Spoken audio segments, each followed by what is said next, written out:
Assalamualaikum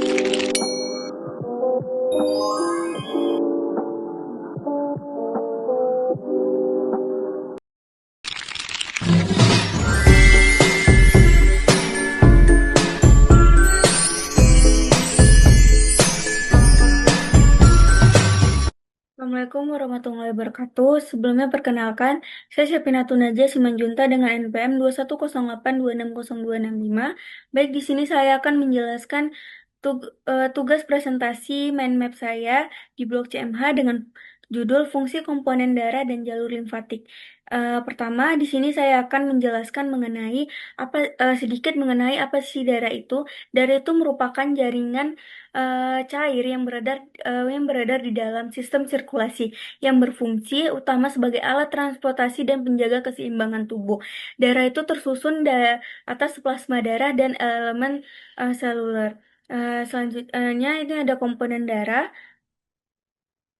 di mana komponen darah itu ada eritrosit, leukosit, dan trombosit. Di mana pertama itu saya akan menjelaskan mengenai fungsi dari eritrosit.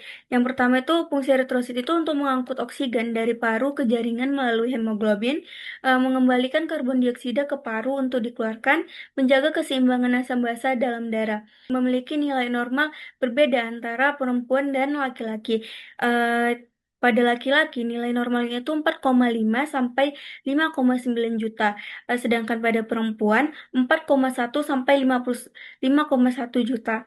Selanjutnya tuh leukosit. Leukosit itu fungsinya untuk melindungi tubuh dari infeksi bakteri, virus, dan parasit. Di mana itu untuk berperan dalam respon imun spesifik dan non spesifik. Contohnya itu neutrofil fagositosis, limfosit produksi antibodi. Di mana leukosit ini juga memiliki nilai normal di mana itu 4.000 sampai 11.000.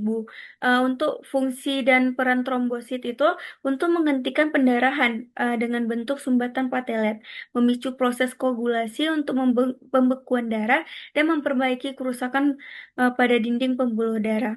Baik, selanjutnya kita lanjut ke sistem limpatik. Sistem limpatik itu merupakan jaringan pembuluh organ dan kelenjar yang bekerja paralel dengan sistem peredaran darah. Pada jalur limfatik itu memiliki fungsi untuk mengembalikan cairan interstisial ke sirkulasi darah, untuk menyaring patogen dan sel abnormal di kelenjar getah bening, menyediakan platform untuk aktivasi sistem imun. Adapun komponen utama jalur limfatik itu yang pertama itu pembuluh limfatik untuk mengalirkan limfa dari jaringan ke vena subclavia. Selanjutnya itu ada kelenjar getah bening untuk menyaringkan limfa tempat aktivasi limfosit. Selanjutnya ada limfa untuk menyaring darah, menghapus sel darah tua dan patogen. Selanjutnya, peran jalur limfatik dalam imunologi untuk transportasi limfosit dan antigen ke tempat aktivasi imun, menghasilkan dan mematangkan sel imun seperti limfosit T dan B, menjaga hemostasis cairan dan mencegah edem. Jadi, sistem limfatik ini juga memiliki fungsi. Seperti saya sebutkan tadi komponen utamanya, dia juga memiliki fungsi itu mengembalikan cairan jaringan ke aliran darah untuk mencegah edem. Selanjutnya mengangkut lemak dan vitamin larut lemak dari usus halus melalui ductus thoracicus. Selanjutnya pertahanan tubuh dan pembuangan sisa metabolisme dan sel rusak.